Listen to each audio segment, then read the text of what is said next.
Thank you for coming to this navigation or exploration number 4. This is Kasujiro Miyoshi. Today, I will talk about Elisha Coles' English Dictionary 1676 under the title The Conclusive Dictionary in the First Century of English Monolingual Lexicography.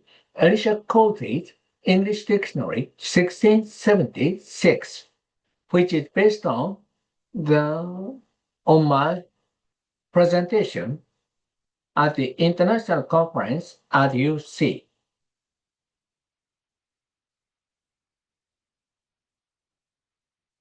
Section 1, Introduction.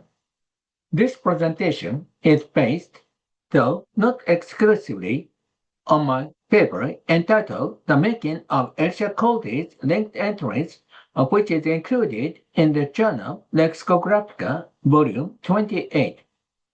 In the compilation process of his English Dictionary 1676, the final dictionary in the first century of English monolingual lexicography, Elisha Coles invented a unique lexicographical technique.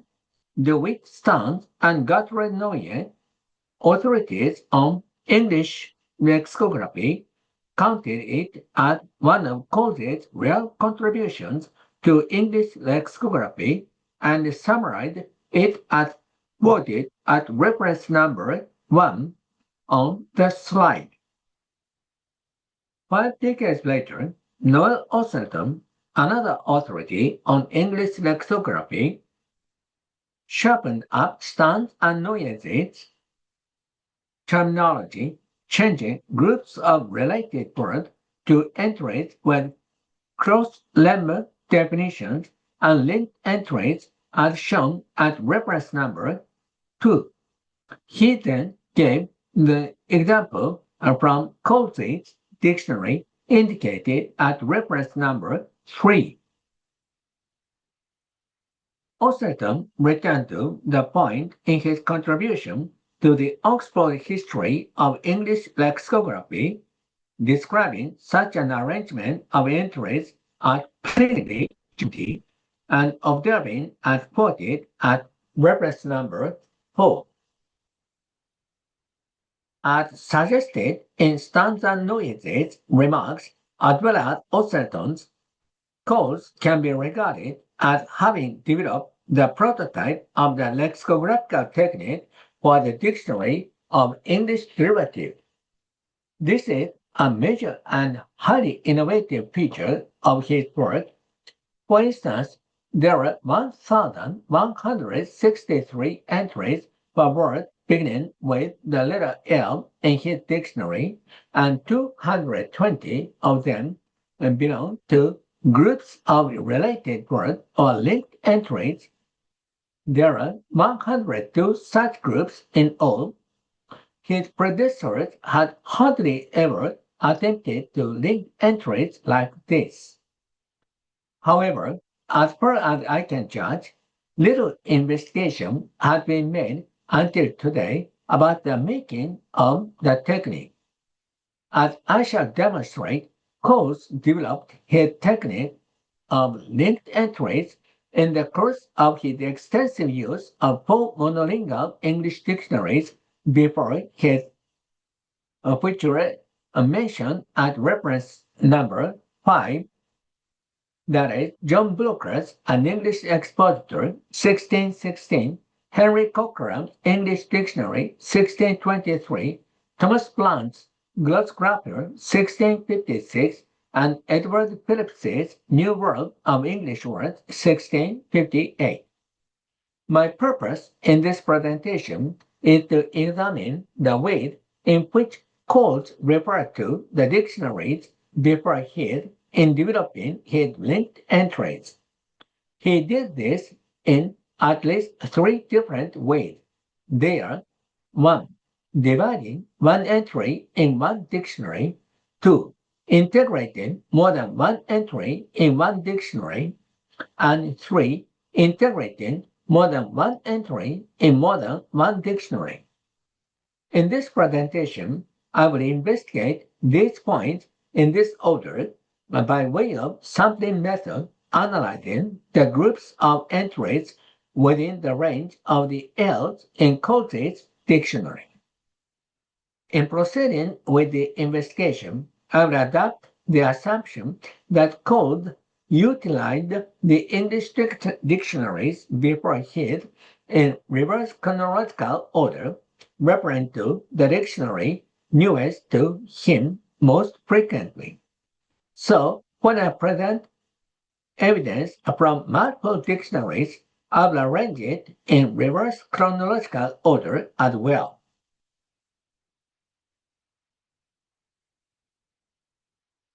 Section 2. Dividing one entry in one dictionary.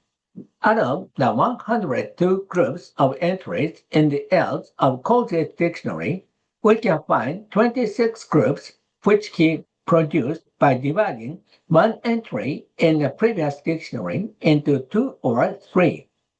These all come from his 2 most recent predecessors. Coles divided 22 entries from Phillips's New World and 4 from Blount's Glossographica, occasionally making minor changes in their definitions concerning each of which I will analyze in the following.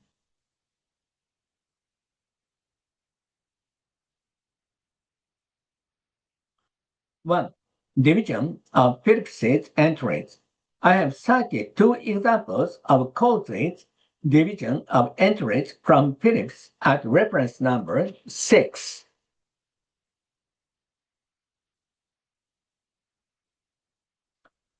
Performing like this, Coles increased the number of Phillips's entries from 22 to 45 as specified in Table 1 at reference number 7. Okay? 2. Division of Blount's entries. One example of Coles' division of Blount's entries is shown at reference number 8.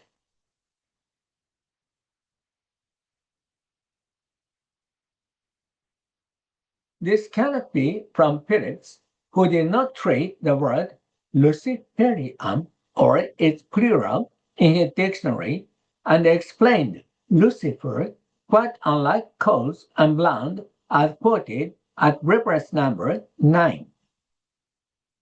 In this way, Coles increased the number of Blount's entries from 4 to 8 as indicated in Table 2 at reference number 10. Thus, as a whole, Coles provided a total of 53 entries in the sample range by dividing 26 entries from Phillips's and Blount's dictionaries. Section 3. Integrating more than one entry in one dictionary. In contrast to the case of dividing entries, Coles also often integrated more than one entry from a specific dictionary before his in a group of linked entries. The integration of entries in a source led to the formation of 21 groups in the L's of his dictionary. 3 of these groups integrate entries from Phillips's New World, and 18 integrate those from Blount's Glossographica, occasionally abbreviating their definitions. Here, I will investigate this practice of Coles's, firstly in relation to Phillips's entries, and secondly to Blount's. 1. Integration of Phillips's entries at reference number 11, I have shown one example of Coles's integration of Phillips's entries. It is seen here that Coles used the place name Moenia in one of the 3 entry words, which is originally mentioned in the definition of the entry for leaders in Phillips's dictionary. At reference number 12, I have indicated one case where code referred to 3 entries in Phillips's dictionary to provide a group of 2 entries, drastically abbreviating the contents of Phillips's definitions. Coles integrated 8 entries from Phillips's dictionary to produce 7 in his own in 3 groups as seen in Table 3 at reference number 13.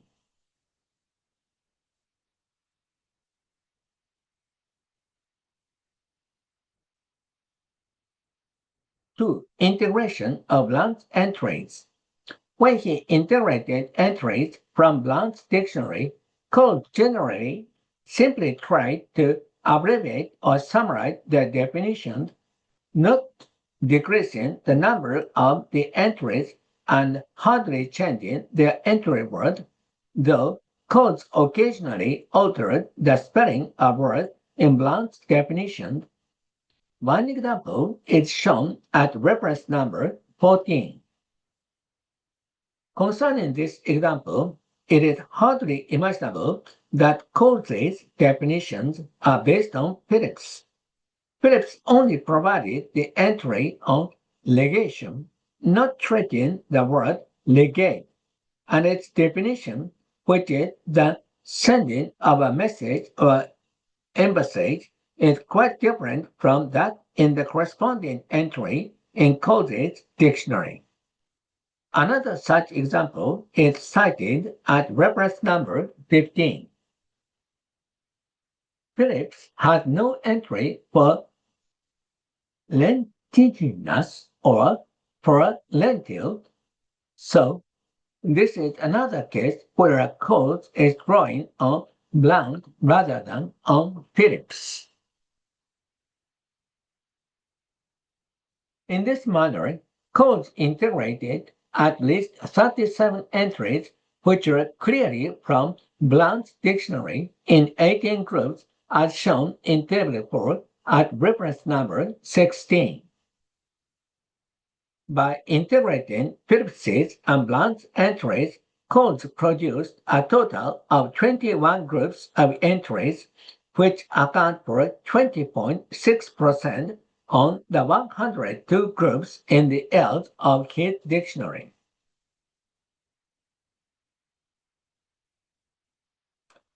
Section 4. Integrating more than one entry in more than one dictionary.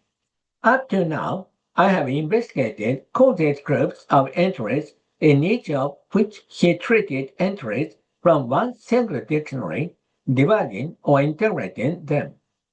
However, in some of his groups of entries, he integrated entries from more than one dictionary, very often mixing and fusing their definition. There are 25 such groups in the L's of his dictionary. In this practice, differently from his practice, which I have dealt with so far, Coles left traces of his reference not only to Phillips's New World and Blount's Glossographia, but also to dictionaries before them, namely Cochrane's Dictionary and Bullock's Expositor. In the following, I will analyze this situation from 3 viewpoints. 1. Integration of entries. 2. Fusion of definitions. And 3. Reference to the dictionaries before Blount's. 1. Integration of entries. In 20 groups out of the 25 in which Coles integrated material from 2 dictionaries, Coles consulted both from Phillips and Blount. However, in the 20 groups, we can find an aspect of Coles's practice which is not seen in the cases where he simply divided and integrated entries from one specific dictionary in a group of entries. That is, Coles referred to Phillips's and Blount's entries for the same headword for the purpose of providing more than one entry. What this means will be understood when we see, for instance, the group of entries at reference number 17. In this group, Coles clearly refer to Phillips's entry Luperca to provide his own entry for the same word and for lupa and lupercalia. Then Coles also referred to Blount's entry luperca, but this time he extracted material from it to provide the entry on lupaci, as shown at reference number 18. We can see such practice of Coles's in 6 other groups within the range of the 25 in which he drew on multiple other dictionaries, which begin, respectively, with the entries indicated at reference number 19.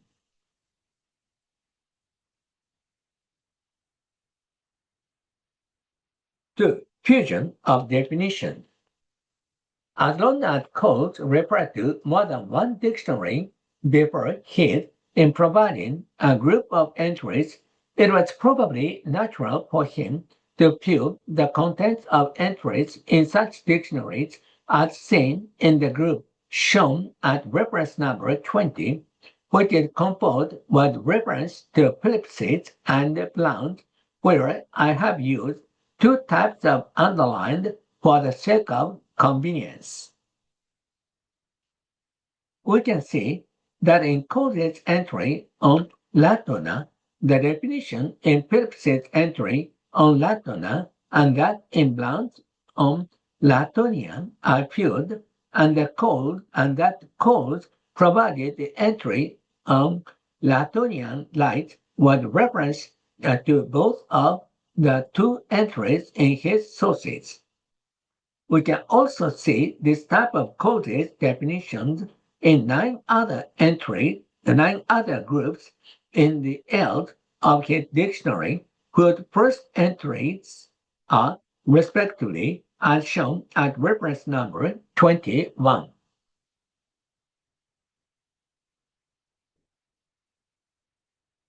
Three, use of dictionaries with bounds. In his practice of integrating entries from more than one dictionary, Coles referred to dictionaries before Phillips's and Blount's. For instance, in the group of entries which is cited at reference number 22, we can find the sign of his reference to Lucas dictionary, as well as Phillips's, where I have again provided 2 types of underlined. In this example, it is manifest that Coles copied the definition of Lucas' entry on large turpentine almost verbatim in the entry with the same entry word. This is because Lucas was the only general lexicographer before Coles who treated the word large turpentine. In the example cited at reference number 23, Coles consulted 3 dictionaries where I have used 3 types of underline. There are 3 points to be noted here. Firstly, lasciviate is a headword in Blount's dictionary, but in no other English dictionary before Coles's. Secondly, as opposed to this, the entry on lascivious is provided in all dictionaries before Coles's, as shown at reference number 24.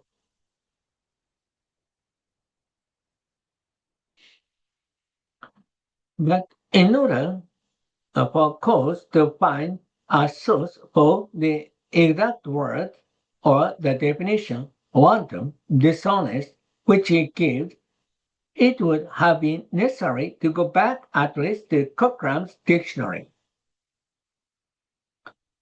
And thirdly, Lucas' dictionary was the only one before Coles's that provided an entry for lasciviousness. When these three facts are taken into account, it may safely be said that Coles referred to the three dictionaries in providing the group of entries.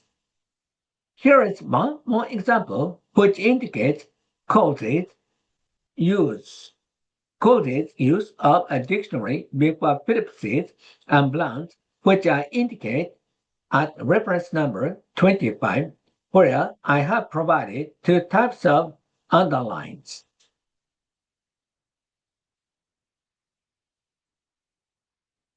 As to this example, only Cochrane and Blucher's dictionaries treated the word lecture and before Coles, the two giving the same definition to it as a reading, a lesson.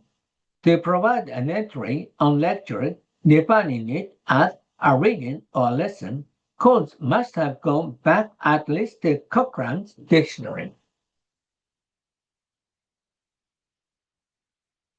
Thus far, I have analyzed the patterns of Coles' use of entries from more than one dictionary before his in his provision of a group of entries. This practice is to be seen in a total of 58 entries, which comprise 25 groups out of the 102 in the L's of his dictionary, as shown in Table 5 at reference number 26. In this table, the abbreviation PH, BL, CO, and BU means, respectively, entries from Phillips's dictionary, Blount's, Cochrane's, and Blucher's.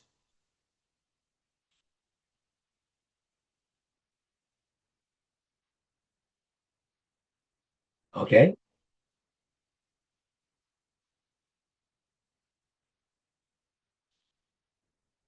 Section 4, Conclusion.